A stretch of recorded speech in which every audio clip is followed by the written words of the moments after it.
Dante, base sa datos ng COMELEC, ilan sa kabuuan ang mga naghain ng COC at CONA? At ngayong tapos na yung COC filing, ano na yung susunod na hakbang na gagawin ng komisyon? Magandang umaga-aga, sinabi ng Commission on Elections o COMELEC nasa 43,033 ang kabuang nakapaghain ng kanilang kandidatura o COC nitong nakalipas na COC filing. 184 dito ang tumakbong senador at 190 naman para sa party list organization, bagamat 160 lamang ang may accreditation sa komisyon. Dagdag pa ng COMELEC, sa mga naghain ay pinakamarami dito aga ang mga lalaki na nasa 33,652 at 9,381 lamang ang mga babae.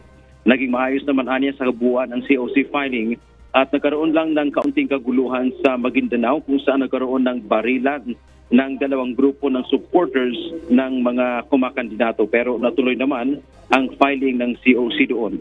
Sa mahigit 40,000 na naghain ng COC, 18,280 lamang aga na bakanteng posisyon ang kanilang pagtatalunan. Samantala itinanggi naman na ni Attorney Sunny Matula ang Certificate of Nomination and Acceptance o CONA ni KOJC Leader Apollo Kibuloy na isinumitin nito kasabay ng kanyang COC filing kahapon. Ayon kay Attorney Matula, hindi sila pumirma sa grupo ni Kibuloy sa ilalim ng Workers and Peasant Party o WPP. Ayon naman kay COMELEC Chairman George Erwin Garcia, may dalawa daw na grupo aga na nagsumite ng signatory sa ilalim ng nasabing partido sa kanilang ngayong law department. Kaya reresolbahin ng komisyon kung sino sa dalawang paksyon ang karapat-dapat na pumirma sa CONA ng religious leader. At pagkatapos nga aga ng COC filing, ayon pa kay Chairman Garcia, ay titingnan naman nila ngayon, i-evaluate nila kung sino-sino sa mga naghain ang posibleng maituturing na nuisance candidate o ito yung mga tumatakbo dahil lamang ang layon ay manggulo o lituhin ang mga botante para hindi na sila maisama pa sa listahan ng mga official candidate na at the end ay maisama pa sila o maiwasan na silang maisama pa doon sa imprintang balota. Yan man ang ating update mula dito sa Maynila. Balik sa iyo, Aga. Dante, napansin natin na maraming artista at vloggers yung nag-file nung kanilang COC para sa 2025 elections. Yan ba ay kasama sa masusing sasalain ng COMELEC? Yes, Agal. Ang sinabi naman ng COMELEC, basta dito walang diskriminasyon. Mahirap ka man, mayaman, artista, kilala ka o hindi. Pantay-pantay ang kanilang magiging pagsusuri, titingnan kung ikaw ba ay maaaring nuisance candidate ka ba. So, ang tinitingnan nila dito ay mga plataforma. Mayroon din naman kasing uspatan ang COMELEC kung paano nila titingnan kung sino ba talaga yung mga lehitimong kumakandidato at hindi at nilinaw, kabilang sa nilinaw aga, hindi requirement na ikaw ay kilala o sikat tulad ng mga celebrity o kaya mayaman.